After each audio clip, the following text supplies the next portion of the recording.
Welcome to your लॉबडी। आज हम discuss करने वाले हैं कंपनीज एक्ट 2013 के सेक्शन 69 और सेक्शन 70 जो बाय बैक ऑफ शेयर से डायरेक्टली रिलेटेड है। एक तरफ कंपनी को रिजर्व क्रिएट करना पड़ता है और दूसरी तरफ कुछ स्ट्रिक्ट प्रोहिबिशंस भी हैं। ये टॉपिक एग्जाम के लिए बहुत इंपॉर्टेंट है और प्रैक्टिकल अंडरस्टैंडिंग के लिए एंड प्रैक्टिकल कॉर्पोरेट लॉ के अंडरस्टैंडिंग के लिए भी। तो चलिए इसे समझना शुरू करते हैं। सेक्शन 69 बात करता है transfer of certain sums to capital redemption reserve account. इसका सबसेक्शन 1 कहता है कि अगर कोई कंपनी अपने ओन शेयर्स बाय बैक करती है यूजिंग द फ्री रिजर्व्स या फिर सिक्योरिटीज प्रीमियम अकाउंट, तो कंपनी को एक अमाउंट ट्रांसफर करना होगा कैपिटल रिडेम्पशन रिजर्व अकाउंट में जो शेयर्स के नॉमिनल वैल्यू के इक्वल होगा। और हाँ, इस ट्रांसफर की डिटेल्स बैलेंस शीट में डिस्क्लोज करना मैंडेटरी है।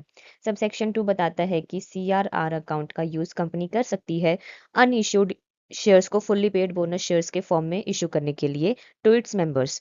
मतलब सीआरआर एक लॉक्ड रिजर्व है जिसे सिर्फ बोनस शेयर्स इशू करने के लिए यूज किया जाता है, free distribution to the shareholders. Next है section 70 which talks about prohibition for the buy back in certain circumstances.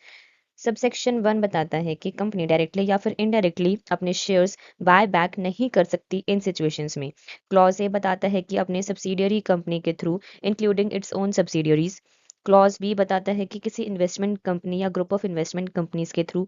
Clause C बताता है कि अगर कंपनी ने डिफॉल्ट किया हो इनमें से किसी में भी, जैसे कि डिपॉजिट रीपेमेंट बिफोर या after the act, interest payment on the deposit, redemption of debentures, redemption of preference shares, dividend payment to the shareholders, repayment of the term loan, and interest payment to the financial institutions या फिर bank.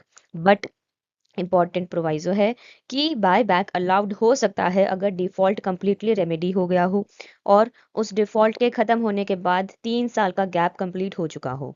Subsection 2 बताता है कि company buy back नहीं कर सकती अगर उसने कंप्लाई नहीं किया हो सेक्शन 92 के साथ which talks about annual return, section 123 declaration of dividend, section 127 punishment for the failure to distribute the dividend, and section 129 which talks about financial statements।